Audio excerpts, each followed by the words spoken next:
Welcome everybody to the non-resident taxpayers in 2024. We'll get started with the pledge of allegiance using this flag here.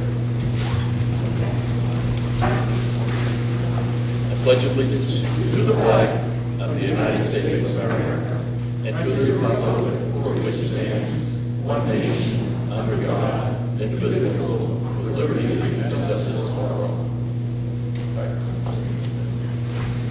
We want to thank everybody for coming here tonight. Just introduce some of our staff first. We'll start with Mark Ironman over there in the corner. He's our town planner. Trying to hide. Yep. Margaret McIntyre from the Codes Office. Get the top right into it. Take it.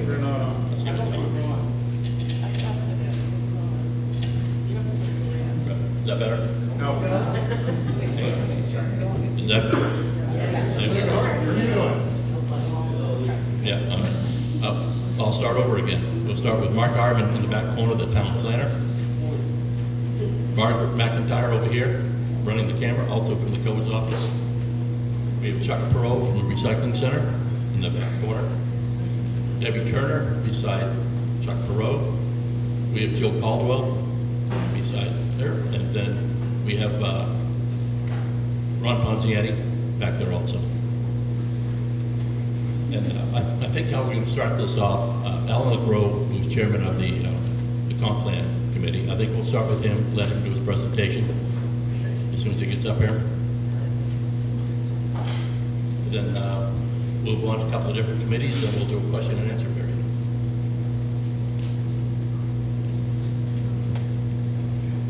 To put you on the spot.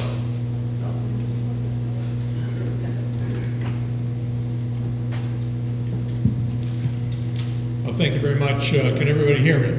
Yes. Okay. My name is Al LeGros, and maybe some of you heard me talk a year ago at the non-resident taxpayers meeting. I'm in charge or in chair of the Comprehensive Plan Task Force. And let me give you a quick rundown of where we are with respect to that important effort. Last year when I talked to you, we were very optimistic that we were going to be able to report out in March of 2024 and have a vote on the comprehensive plan.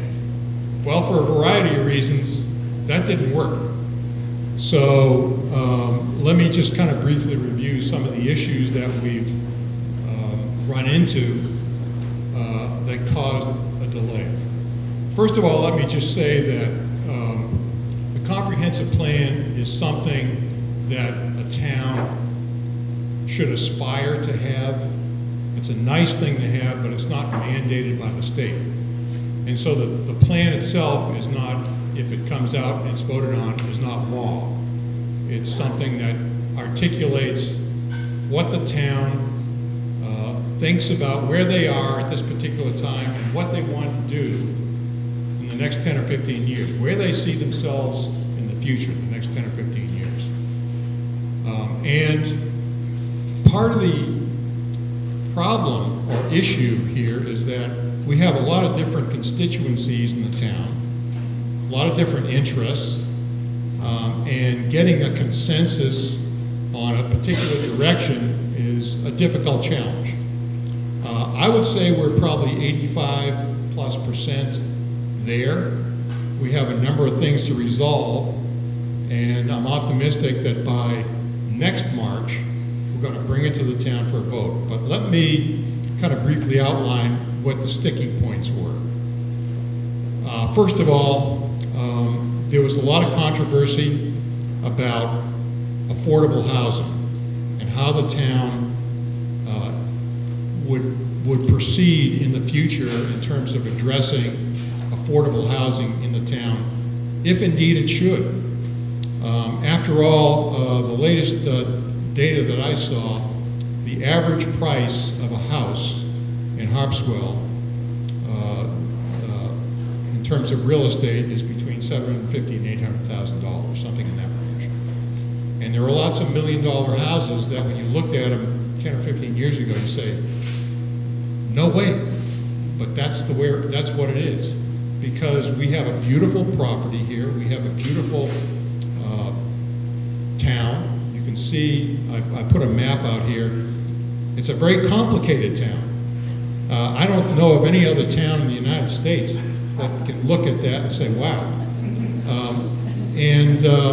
But it has a lot of shoreland. It has a lot of beautiful views. It has a great history. And those are things that people that look at this town come in and say, boy, we'd like a piece of that. And so a lot of folks have come in and purchased property and so on and so forth. And we've kind of gone on this escalator in terms of rising prices. Now, we're not unique. There are lots of other towns around here that have the same thing. But here we are in Harpswell, and we have a very valuable piece of property and a place that has very unique challenges. Because when you look at this particular piece of land, we don't have a central water facility. We don't have municipal water. We don't have sewer and so on and so forth. Everything has to come out of the ground or go into the ground and be processed. And so we have to be very mindful of that. And so about 2 years ago, approximately, roughly, the select board asked the Affordable Housing Working Group formed to take a look at what potentially we could do to maybe provide some additional selections, some additional choices for people who don't have the deep pockets to come in and buy $700, $800, $1 million houses. What can we do to perhaps help them and provide some options to them? And so the Affordable Housing Working Group, which is not a part of the comp plan, has come up with a number of different alternatives. Their final report, I think, is due out shortly, and the comprehensive plan task force will take a look at what they're recommending, and I suspect we'll try to adopt most of what they're recommending. But the main sticking point, if you will, as far as I'm concerned, personal opinion, if we provide smaller houses, smaller lots in various places in the town, how do we preserve what we have right now? Some people are very concerned about preserving the rural nature, character of the town. Some people are concerned about what that might do to the water. And some people are concerned about traffic and so on and so forth. So all these things are interrelated. And as we met with the community in the last 6 months, and we've had a number of different meetings with folks throughout the town, we came to the conclusion that we were not quite ready to come out with a firm recommendation as to where we would go with respect to dealing with this problem. And so that was one major factor in terms of delaying what we're doing. We want to get it right, not to meet some arbitrary date on the calendar. So we want to get it right, and we want to hear from members of the community, not only people that live here full-time, but people like yourself, who might have feelings about where you want to see the town in 10 or 15 years. So that's an important thing to keep in mind. The other thing that we were concerned about was, in fact, water. We have not done a water study, a full water study in the town for probably over 12 years, 12 or 13 years. Now, it's interesting. First of all, we didn't have really a budget to do that, but it's interesting to note that the population of Harpswell has not really grown very much at all in the last 10 or 12 years. In fact, when you look at some data, the population has actually decreased slightly. So it's not like we have this spike in population that we're dealing with in terms of pulling water out of the ground. But nonetheless, one of the things that we're recommending with the comprehensive plan is to, as soon as possible, as soon as feasible, do a water study to make sure that folks that live here have a strong sense and confidence that we have sustainable water, potable water, coming out of the ground. And I would say that the other thing that caused some people pause, if you will, in terms of going forward with the comprehensive plan, was a feeling that if we solve some of these problems, or if we address some of these problems, are we creating a situation where the rural feel, rural character of the town might be put in jeopardy?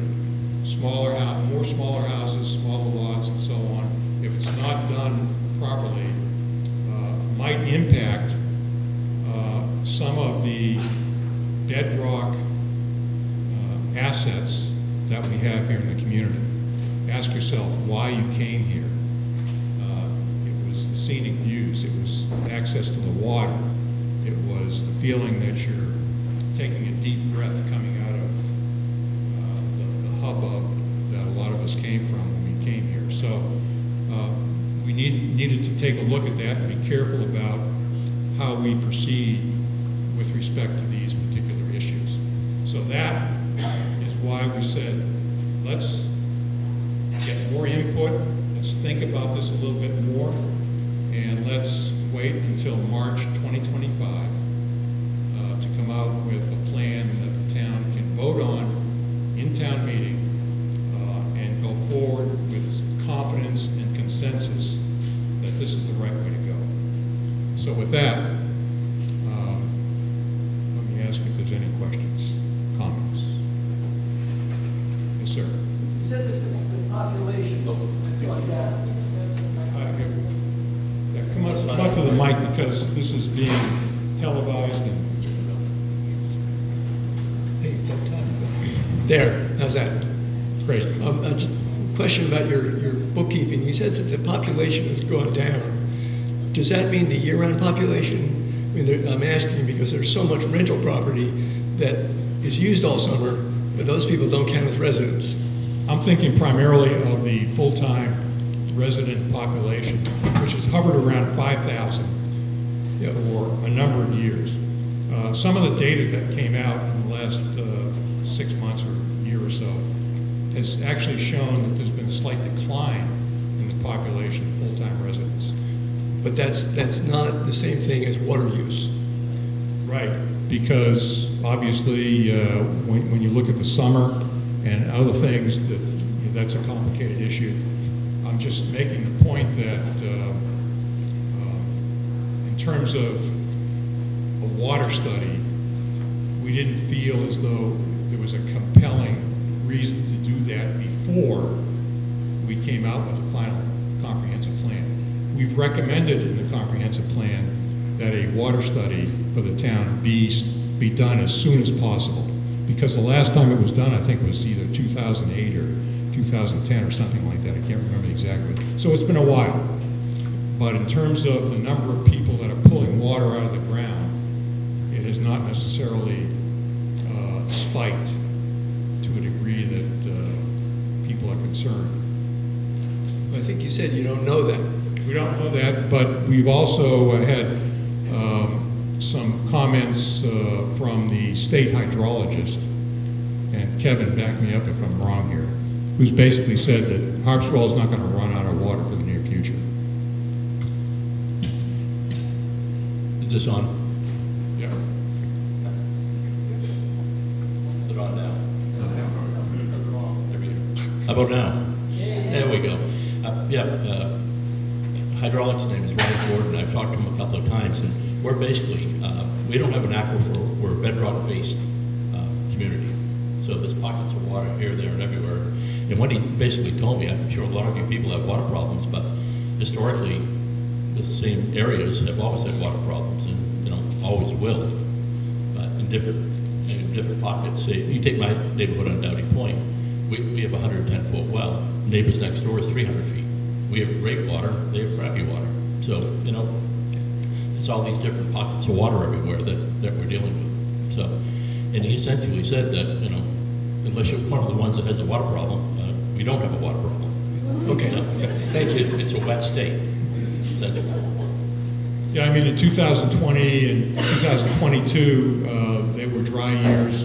A number of people had problems, but that's kind of where we are right now. We didn't have a big budget to do a study concert with this, but we believe that's important to do that as part of a way ahead. Well, I'm Mark Ironman, the town planner, and I thought Mary Ann Naif, who is the chair of the Conservation Commission, was going to be here. We left her at about 5:45, and I thought she was coming here, but apparently, I don't know what happened to her. But water will be a topic, groundwater will be a topic of discussion this summer. The Conservation Commission is organizing a series of events to talk about where people get water from, how they get it from, how water gets back into the bedrock aquifer, what you can do to reduce your water use, a number of those things. I don't have the dates, Mary Ann does, and if she comes in, but that's going to be a series of events over the next few weeks to talk about groundwater and the issue. Thank you. First, I just want to thank the select board for holding this meeting. I think we all really appreciate having this time to get briefed and dialogue with the select board, so many thanks for that. You mind stating your name? Okay, my name is Peter Shiras. So I know you're not the Affordable Housing Task Force, but I just want to say one thing and ask a question. You know, another reason certainly I and our family loves Harpswell so much is because it is a working waterfront community. In addition to the beauty and everything else, its character as a working waterfront community to me is one of the critical, essential aspects of Harpswell. And so I think that's why, to me, the affordable housing issue is so critical, because, you know, there have been huge changes. I mean, just around Lowell Cove, near where our place is, huge changes to the working waterfront community. My question is one element in this mix the possibility of using town-owned land for affordable housing? Because I know, having to buy land is a big barrier, and I just wonder if that's in the mix also. Well, thank you for that question. It's interesting that you brought it up because, in fact, one of the proposals that we grabbed onto initially was to look at two properties, town-owned properties, one on Dowdy Point Road off of Mountain Road, and the other one off of Mitchell Field. And we said, okay, the town owns these properties. Maybe there's a way that we can develop low-cost or relatively low-cost, more affordable housing in these areas. And we were advised, we received a number of inputs on both particular areas that we just mentioned. The ecology around Dowdy Point is very complex, and we had an ecologist that actually sent me a 16 or 17 page document saying, here are the reasons why I don't think putting housing at Dowdy Point is a good thing. We looked at Mitchell Field. Mitchell Field, as part of the initial Mitchell Field plan, called for a number of housing units to be developed on the upper part of Mitchell Field, close to Route 123. And it turns out that folks there said, people have sort of backed away from that in the sense that they don't think that that's a good idea for a variety of reasons.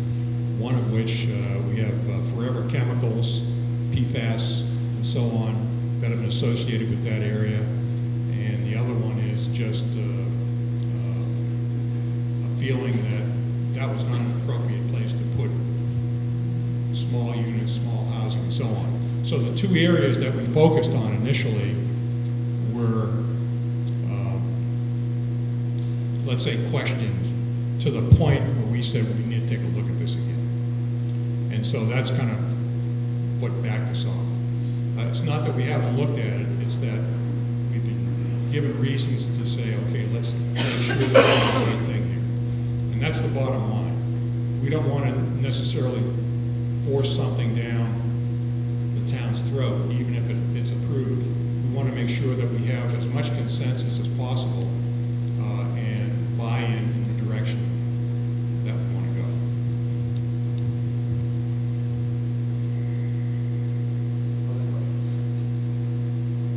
Let me ask you, I don't want to prolong this, but as non-resident taxpayers, do you have any concerns that you want to come up and say, we think this is a particular issue? I guess it's related to affordable housing in some way, but the young population is disappearing in the town. I've been coming here for almost 40 years. I've seen the farms disappear. So not only was it a working waterfront, but it was also a small working farm front, and that's gone. So there's a lesson to be learned there. There are no young people in town. I think your comprehensive plan ought to be having a chapter on that. The other thing I'll say while I'm up here is 5,000 people, constant year-round population, quantity of houses has gone up by N%. You know, I'm not sure that putting a few affordable housing units here and there is going to change anything. I think the problem is we've got a lot of part-time residents like me. We've got a lot of rental units. And I hope your plan will have a section on what are the quantity of rental units in town. And it's a good mental exercise to say, if we got rid of rental properties, short-term rental properties, would the housing become affordable again? Well, you've touched a nerve. So my name is John Fitch.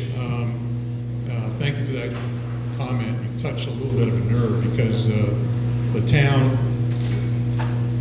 select board actually asked to put together a committee to look at short-term rentals. And there was a lot of controversy about that because there are many people in the town that depend on short-term rentals for their income, for their livelihood. And a lot of other people invest in those types of properties. And so it's a complex issue. It's not a black and white thing we say, well, we'll address it that way. And that's part of the issue. These are all very complicated, interwoven problems that we have to at least try to figure out what's the best way to thread the needle in the best way possible to make this meaningful to everybody. We're not going to please everybody in the town, sure, but I think the bottom line is, to quote some people that I've heard before, do no harm, and don't destroy something that you have already just to try to solve problems that may be difficult to solve. So. Yeah, my name is Matt Rodriguez. I own property on Bailey Island, and I saw it was put forth about short-term rentals, and frankly, respectfully, it seemed like the concerns that were raised were completely trumped up. Things about septics that, I'd be interested to know if there's actually records in town about septics causing issues with short-term rentals, noise, parking, garbage, all of it just seemed like baloney. And my family does depend on income from short-term rentals. So I actually did take offense to what I saw as an agenda by some people in the town putting that forward. And I think, again, you can argue on either side. We as a comprehensive plan task force did not dig very deeply into short-term rentals. Maybe we should. But in the months that we have left, and I want to basically get things done by the end of October, November, so that we can roll this out to the town and then have enough time to make any kind of adjustments to bring it forward in March. That's kind of my basic timeline. But again, these are complicated, difficult issues, and we want to do the best we can to try to solve them, or not necessarily solve them, but at least address them in a meaningful way that people can respect and understand the logic behind it.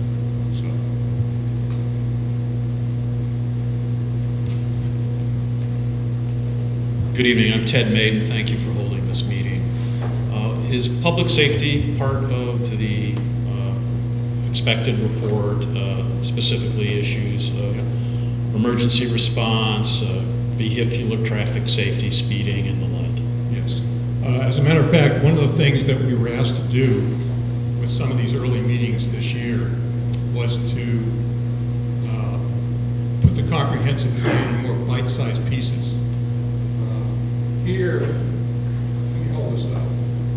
Here is the draft comprehensive plan that we came up with before March. It's 200 plus pages.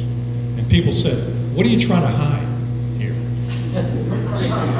What are we not seeing here? So they said, break it up into bite-sized pieces. And so what we're doing here in the next few months, by way of the anchor primarily, is to write articles addressing certain parts of the comprehensive plan, one of which is law enforcement, transportation, things like that will actually be covered in the next issue of the Harpswell Anchor, and come up with some recommendations that we've put in the comprehensive plan.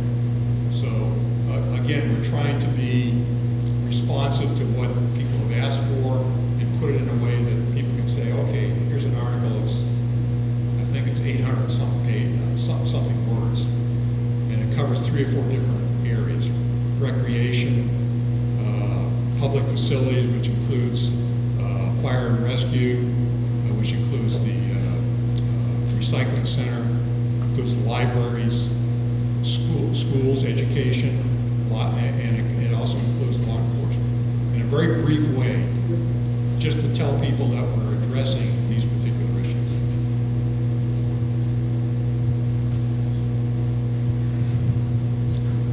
Well, thank you. I appreciate your input. I think Mary Ann wants to speak. Mary Ann, okay. The late Mary Ann.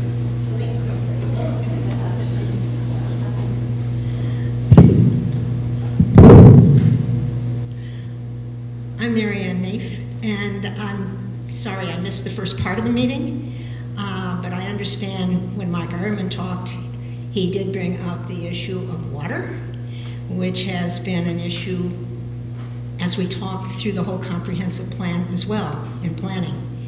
And I did want to just take a few minutes to tell you what the Conservation Commission is planning to do. We feel it's really important for us to have a really good sense of everybody wants data. So we are been in touch with the state hydrologist, and we will be putting out a flyer that we're going to have a program probably the beginning of September. We will have the hydrologist come down and talk about, I'm sure you've all heard the term of a fractured rock aquifer, what that means, what we're able to find out about that, how it is going to be able to be addressed when we start thinking about water issues in the future.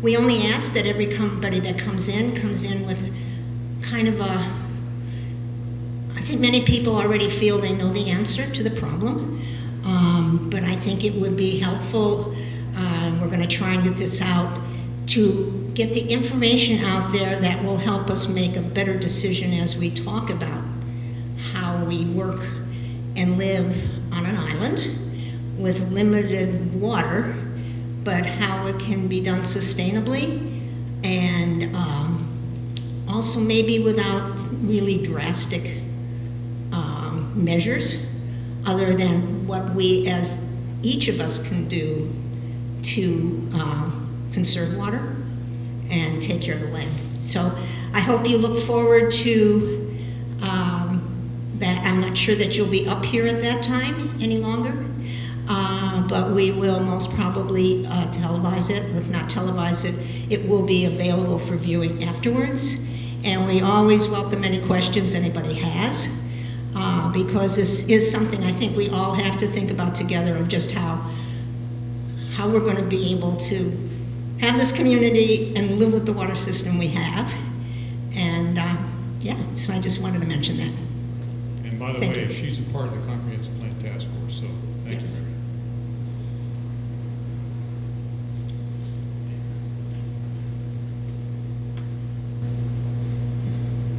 I'm Steve Levine, live at Lookout Point Road.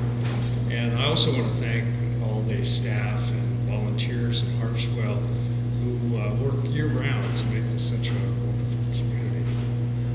My question is, I would imagine that many, if not most, of the problems that we face as a community are similar to what other towns in Maine are facing.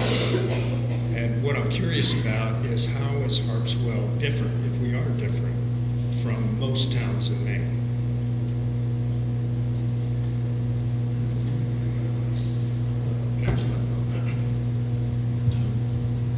But the biggest difference is we're a waterfront community. I'm sure a good percentage of people in the room right now have a place in the water, and that's primarily, why you live here, and I don't blame you. Back to the rental thing real quick, we have over 400 rentals in Harpswell as of right now. So it's a big draw to come to Harpswell, not just out of state, but, upland people come here all the time, they want to live here if they can. I think the geography makes us a lot different. You've got Penny's Harbor, you've got Orsa Bailey Island, and then you have the Neck. That's why we have 3 separate fire departments. One central paramedic service over here, over there. And our fire departments are growing. As a matter of fact, Penny's Harbor just got donated an emergency boat, a very nice boat that's being kept over to Safe Harbor Marina now. In the amount of committees we have, in the interest of, mostly, frankly, people that have moved here are filling up the committees, and we appreciate that. So about half the winter population's on a committee here now. Beyond that, I'm not sure of any other answer. Just our geography, the people. It's a great place to live. I've been here forever. So. Hey, Kevin, can we speak up next time? Can we speak up? So there's a couple of things. One is where you can't drive through Harpswell. Almost any other town in Maine you can drive through it. We're sort of an island. Even the Neck which is only connected by a couple of 100 feet of land, and if the water gets much higher, we'll be an island over there as well. But so we're a string of islands, and we have a lot of islands offshore. We have 47 islands, I think, that are under our jurisdiction, which go to add to our shoreline of 216.5 miles. But that has created a sense of community. When you ever lived in an island community, you'll realize everybody takes care of each other. They know each other's business, and they look out for each other. And that's what an island community is like, and that's what Harpswell is like. We all sort of know each other. We take care of each other, and Harpswell is demographically the oldest town in Maine, which is the oldest state in the Union. I don't know what that tells you, right? We have trouble. We've lost a lot of our young people, the volunteers that run our fire and rescue. So now we're talking about expanding more into paid staff for fire and rescue. We're going to have to be looking at police services. We have Sheriff's Department covers us now under contract. We may have to expand that some. So as we grow and as we become less and less knowing each other less and less, a lot of new people moved to town, and a lot of the people that we knew have moved out, and so the people demographics have changed quite a lot. But it's the fact that it's an island community, and it's treated like an island community by all of us. I think that makes it unique, and a lot of towns in Maine. To this question, do you work with other towns? Hi, I'm Diane Lucas. We are on Basin Point Road. My question kind of pulls together several topics that I'm hearing this evening related to affordable housing and conservation and working waterfront. I guess the question to the conservation people and the town in general is, first of all, I'm not quite sure how far in the future your plan is going, number one. 10 to 15 years. 10 to 15 years. And are you taking into account climate change? are you taking into account the impact that that's going to have on your fisheries here? Do you have the data that's informing you regarding the ability of the working waterfront to continue in its current capacity? How that's going to be impacted. So you may be considering one aspect of it when in fact the climate change thing is going to just disrupt all of those activities. I'd be curious what your thoughts are. As a matter of fact, if you folks would look at the website, comprehensive plan has a particular website as part of the town's website. And I would invite you to look at what we call the inventory chapters of the plan. They are basically the last 100+ pages of the plan, which go into, in great detail, many of the things that you've talked about, the maritime environment, fishing community, the economy, and so on and so forth. I would invite you to look at that because a lot of work has been done to pull together a lot of data to support some of the things that we're looking at. I would also caution you in the sense that the front part of the plan that we have is really being revised in some respects because of what we've heard in the last 6 months from the town. So I think a good place to start would be to look at the data that's been collected on all these areas, and then as we move through the next several months, we hope to complete our revisions to the front part of the plan, which is really talking about what we're proposing, implementation, and so on and so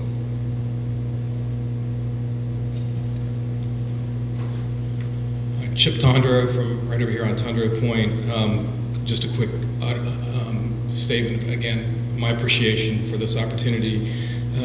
When the original cottage that was in the land that my grandfather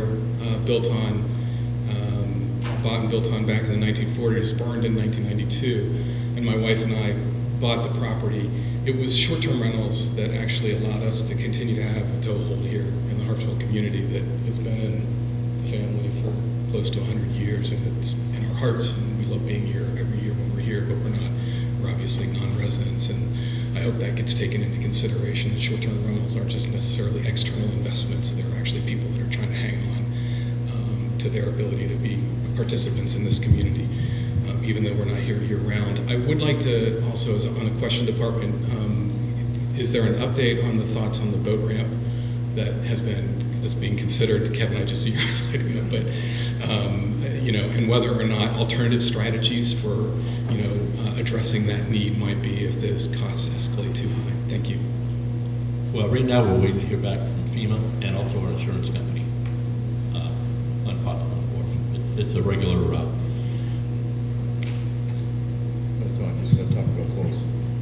So, I get asked that question every day. So we'll wait for FEMA, the insurance company, and then we'll look into if we're going to replace it or what we're going to replace it with. More people used it than I realized after it fell. I was hearing from more and more people, not just what I'll call the placeholders that had their dinghy docks there, but people use it for coming and going all the time. So it's on the table. We just got to wait and see. And real quick, back to your short-term rental thing. I don't know what you might have heard over the winter. We had a committee looking into that, and a lot of what they were trying to do was misconstrued, I think sometimes purposely. There was nothing there to stop short-term rentals in Harpswell. We were looking into it to see if there were any problems. Could the problems be addressed or anything like that? It got out of hand. Just because, I don't want to start anything, but people heard what they want to hear. And they all thought they were going to lose their jobs. We're going to stop short-term rentals in Harpswell. It had nothing to do with that. But we just stopped it because it was getting out of hand. It was getting a little vicious, frankly. Did you have something? Well, I think he was asking about the ramp, not Mitchell Field, is that what you were asking about? Oh, I thought I heard Potts Point. Oh, which was great, by the way. I'd rather talk about Potts Point than Mitchell Field. You know, I'm going to throw Mark Arman under the bus, which is one of my favorite things to do. Mark, you want to speak to the ramp?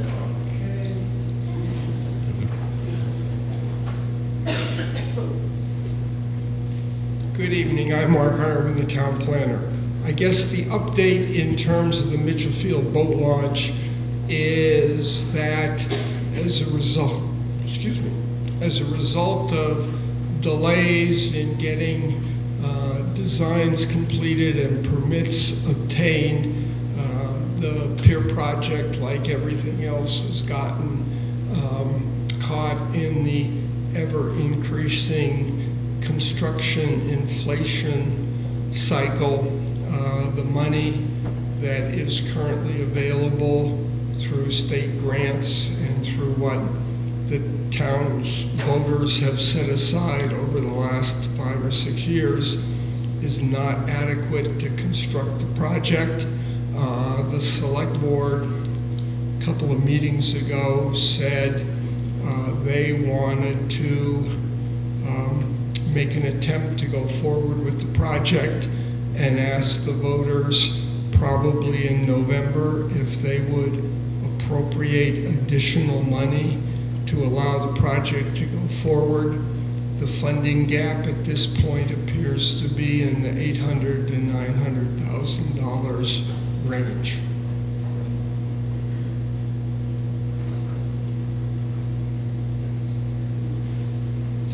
Somebody else? Unfortunately, my comment has to do with Mitchell Field, so I'm going to bring it back to a different subject altogether. So I'm sure a lot of us have read the articles about the proposal by Revision to put a solar farm into a portion of Mitchell Field. So I just wanted to ask, maybe make a few comments and ask a couple questions about that. My name is Nathan Ackerman. I live on Harpswell Neck Road. I'm not in a butter to Mitchell Field, but I guess the question I had first is, well, I guess for the room really is this the best? Can you? I think you can be for solar without and also be against this project, or at least ask some tough questions about it. I think in this community, and it's been mentioned earlier, I mean, it's a unique place with a limited amount of open green space. There's a bunch of things we can do to get rid of that green space, and everyone probably has different opinions about how to use it. But when it comes to taking advantage of the benefits of solar power credits to this community, we can gain those, and already are in some cases, I believe, through a relationship with a co-op, without giving up any of our open space land. So that's the most important point I wanted to make, is that we can benefit from these in other places that have much more open space than we do. Second thing is, I had a conversation today with the leading consultant who advises universities in this state and around the country about the choices that communities have to make when they decide to go for a solar farm, especially when it's on a brown field, which is my understanding of this is the Revision likes this idea that they get a tax credit because it's on a brown field. But the process of putting these structures in involve disturbing the earth, which we know already has evidence based on the well tests that we did already, that there are some forever chemicals that have been found in the water below that area. And I used to work for one of the riverkeeper organizations, which is tasked with protecting clean water in different areas. And one thing I learned from working on this issue against a major utility was that when these areas are capped or protected or covered with earth, and there's something in there that may or may not have been documented yet that we don't want to deal with, what you don't do is dig into it and break the cap. So there's disturbance to the land that may or may not come out of this. Now, you don't have to necessarily, you can bring in a ton of soil, I was told today, and cover up the cap and then put the footing structures in on top of that. But running down, dump truck after dump truck of soil down our one road in and out of the community has problems of its own. So I would ask that we take a very close look at this and don't merely say, hey, we can bring solar to Harpswell, that's a great thing, without looking at how we can benefit from solar in ways that don't involve trading away our land on Mitchell Field. So I wanted to ask your thoughts about this based on, I think I had a conflict last week with a land trust meeting or something. I was unable to go to the presentation that they made. But what was your takeaway and your thoughts having heard from the company that's proposing this?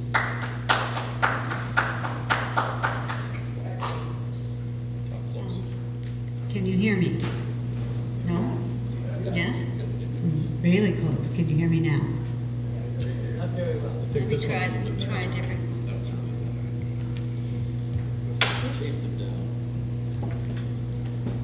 So I'll just scoot over. I got it, David, it's okay. Can you hear me now? Yes. My apologies too for being late. I don't have a good GPS, so I was all over town to find the meeting, which is no excuse, but my apologies for that. When we moved here as full-time residents, we were summer people too for many, many years, decades in fact. One of the earliest things I got involved in was the Mitchell Field Committee. And we had an earlier proposal and inquiry about putting solar on Mitchell Field so that it could provide the energy that the town buildings used. One of our goals in our plan to do our part to address climate change is to reduce the carbon footprint of the town.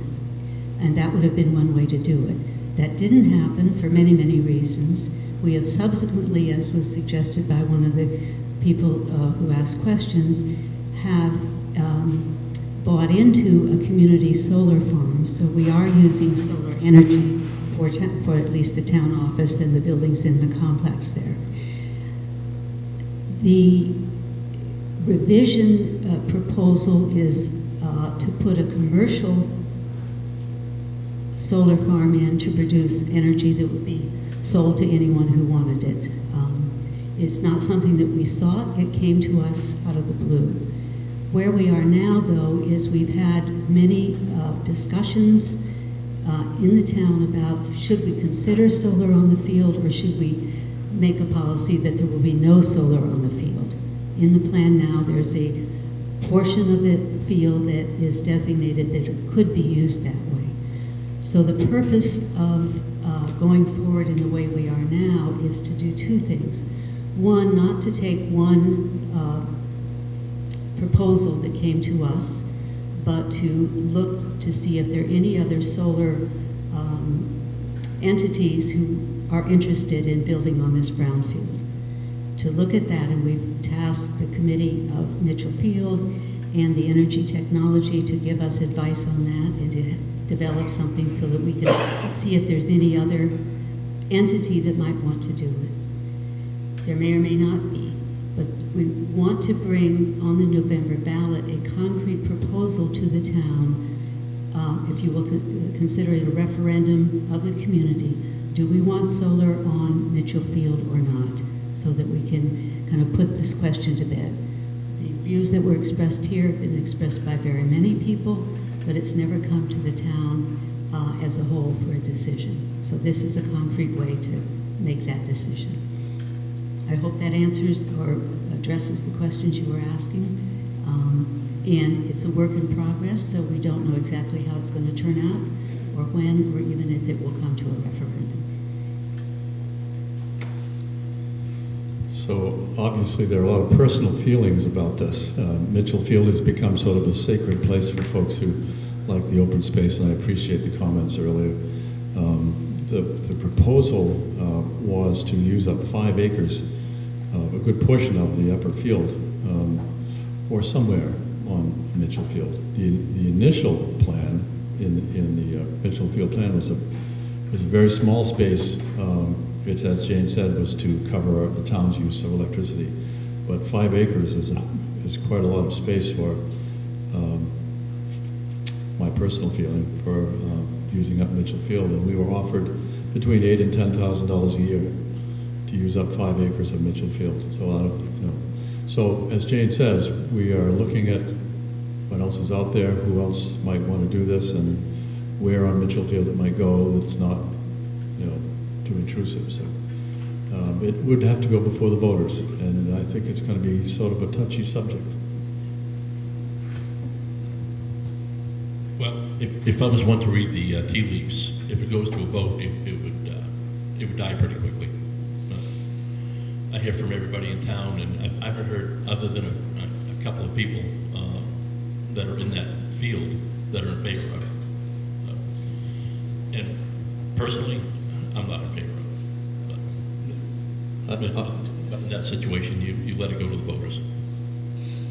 As Kevin says, I've also spoken to a lot of people. Not a single person is in favor of solar on Mitchell Field.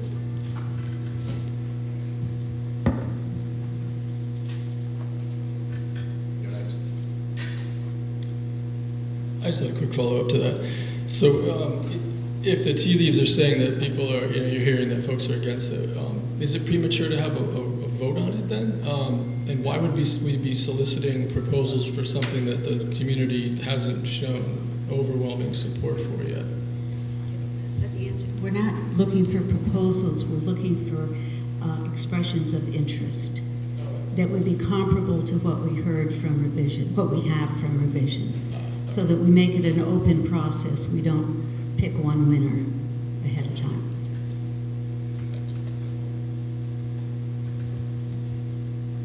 Anything else out there? Anything on anything?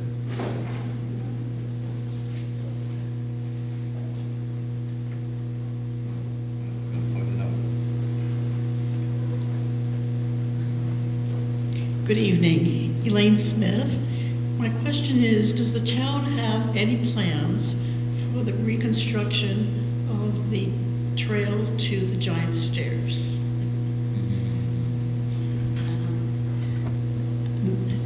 Let me take that. We all are liaison to various of the town committees, and the Town Lands Committee is one that I serve. Yes, there is. There was reconstruction to it prior to January. That has been torn up and made worse than it even was before. I believe that the contractor has giant stairs on their agenda for now. I don't know if they've started yet or if they will be starting soon, but it is the next area to be addressed by that contractor. Great, So thank to you be so happening much. soon. That's great. There is still, as usual, a lot of people trying to get down that trail, and it's not nearly as safe as it was. Absolutely, absolutely. Thank you. Hi, Janet McEwen, 14 Cottage Lane. We live on Stover's Cove Road going down, and the boat landing there, the launch, has really deteriorated. And I don't know if that's a survey that's done of all the launches, you know, and then deciding which ones are going to be addressed, but it's almost dangerous it's eroded, and then a piece of the tar has come down. So if someone's backing down that's not an expert, their reel is going to go into that, and then it's going to be a nightmare to get somebody out. So I'm just talking for that specific one, but I think it's good to look at all of them. Okay, thanks.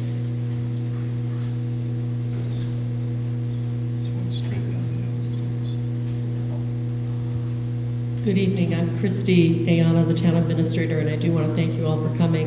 I wanted to follow up on that comment. We generally have a maintenance program. All of our town landings and properties are monitored, reviewed, so that's an interesting one that we certainly will follow up on. Yeah, the road is really bad. Someone's gonna have a problem with flip over the trailer. I mean, it's already a nightmare when it going anyway, but I think if something could come sooner. Thank you for that comment. Good evening, I'm Ned Perry from North Ledges Road here on Great Island.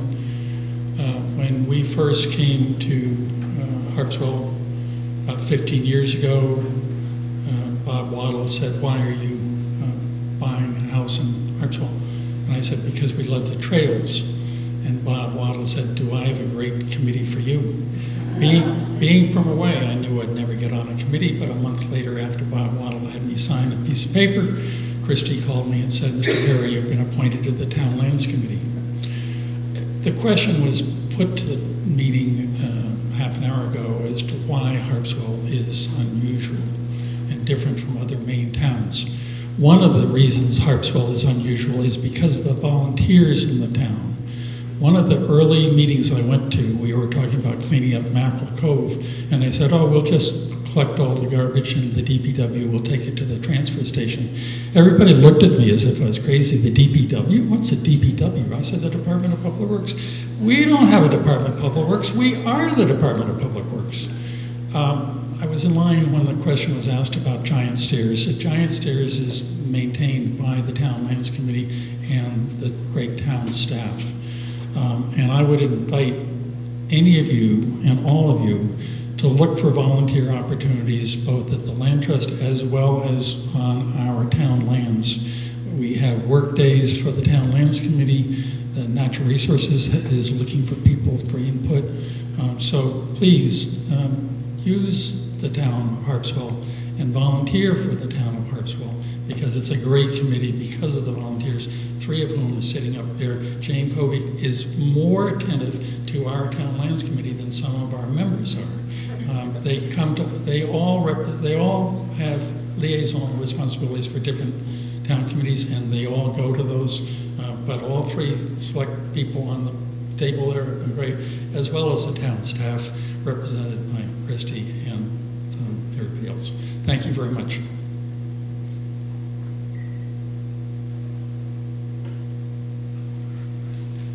Thank you again for having this gathering. My name is Scott Cowker. I live at the end of Long Reach Lane, and I have a question about climate resiliency. As you probably know, we have a causeway down there that washed out in January. My personal opinion is that we need to have that raised quite a bit, probably 4 feet to be able to carry forward here. I've been poking around for some money out there, and there's probably quite a bit of state money available.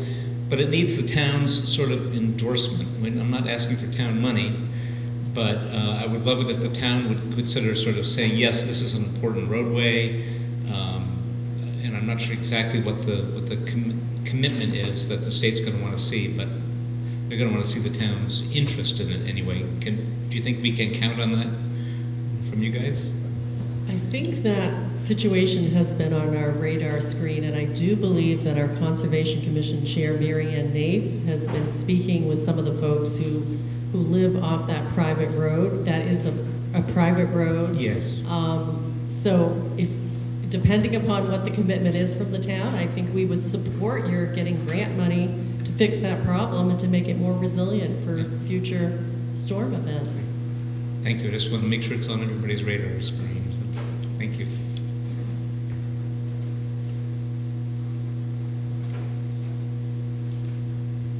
I think Mary Ann wants to add to that. Mary Ann Naif. Christy pretty much stated it. We know that 68% of the roads in Harpswell are private.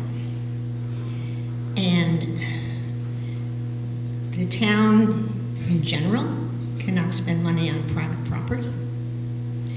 I think to your point, Scott, if your organization could pull together a project and some of the grants that are coming down are available to road associations.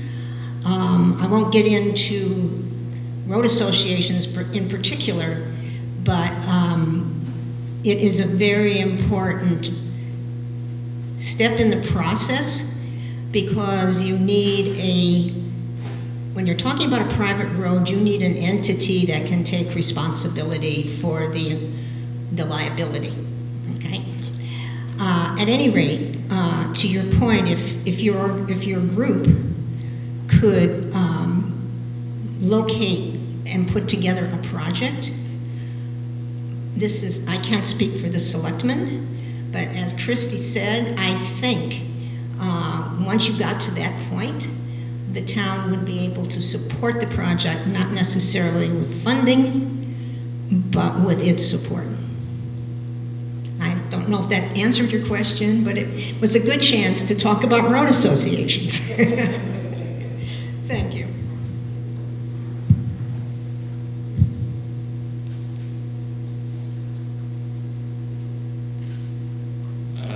Peter Shires again. I'm wondering if you can give us an update on the floodplain map situation, whether that is finalized, whether it's still in process, and whether for each of us individually as landowners we need to go to the town office to kind of find out where we stand, or is there any other way to kind of know about that? Thanks. I think I'm going to refer that to either the planner, Mark Ironman, or Code Enforcement Officer, Margaret McIntyre. We did have a special town meeting recently, and I believe when we sent out our postcards to non-residents, making them aware of this meeting, we informed them that that item was going to be coming up for a vote. In order for the town to stay in the program, the National Flood Insurance Program, we had to adopt these new maps by, I think it was June 22nd. So the town meeting voted to support those new maps. There was a little bit of a wrinkle in Harpswell's maps because we had previously asked FEMA, who proposed the new maps, to make changes. This was several years ago. We, the town of Harpswell, the city of Portland, Kennebunkport, Kittery, there were several communities. We hired a consultant because we thought that FEMA's mapping process was much too broad brushed, and it would create a lot of situations where people would be in a flood zone who had not been previously in a flood zone.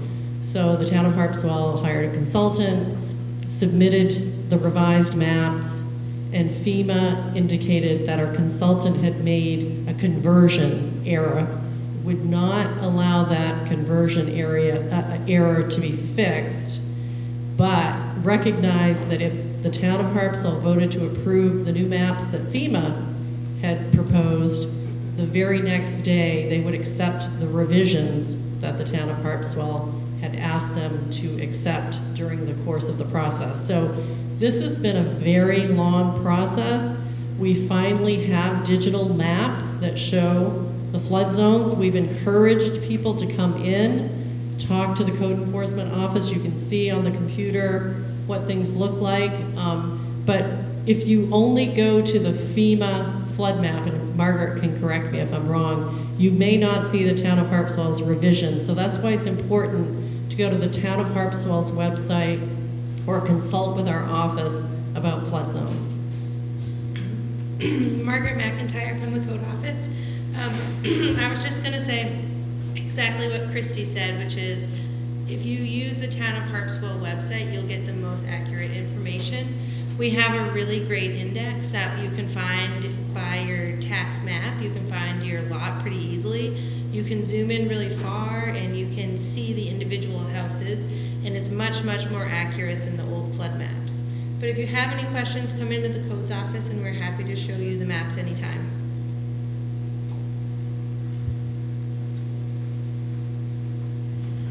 All right, is there anything else before everybody melts? I did just want to add one thing. Since we had asked our assessing department before the meeting tonight to give us data on the tax base, the percentage of the tax base that is supported by non-residents is 43%. So that's why it's important for the town of Harpswell to hold this meeting, for you folks to raise the issues that you have, to make the comments that you want to make, to create an opportunity for you to know who the elected officials are, some of the staff members. You own property in the town of Harpswell. Pursuant to Maine law, you're not allowed to vote on issues that impact you, but we want you to be aware of these issues. Follow our website. You can sign up and become a subscriber and get all kinds of information. Select board agendas. If you want to follow issues, that's a great way to see what's on the select board agenda. We're available at the town office. We'll meet with people. We'll answer questions. We might not always satisfy folks who have issues or concerns or complaints, but we're there to listen, to try to resolve any issues that might be brought to our attention. So really important that we recognize you folks are an important part of our tax base. We deal with a lot of issues that impact your properties, and it's important to hear your voices.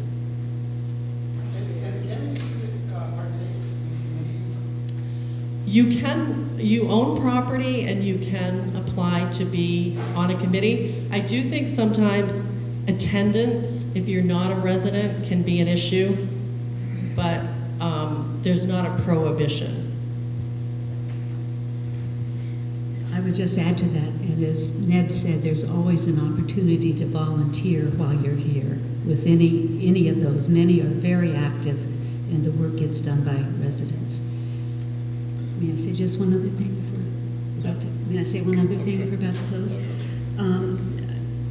Also, I just want to thank you for coming out and expressing your interest in knowing more about the town by being here. And I assume that many, if not most of you, are aware that you can keep up with us when you're away via the internet.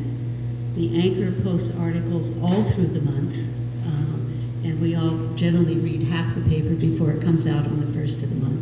So that is available online, as well as videos of all of the key meetings, especially those that are inviting the public around important decisions that we're making. So you can see some of the committees and all of the select board meetings and some of the special public meetings as well, anytime you want, by going to the website and going to the Facebook page.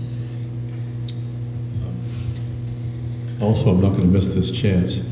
Harpswell Television, you can go anywhere in the world to vimeo.com/Harpswell TV, and you can see, as Jane says, the meetings or any of the other locally produced programs that we create here. Recently, we just dealt with the whale that washed ashore down by Bailey's Island. Just things like that. So Harpswell is kind of unique in that we have a broadcast, over-the-air broadcast community television station, but it's vimeo.com/Harpswell TV.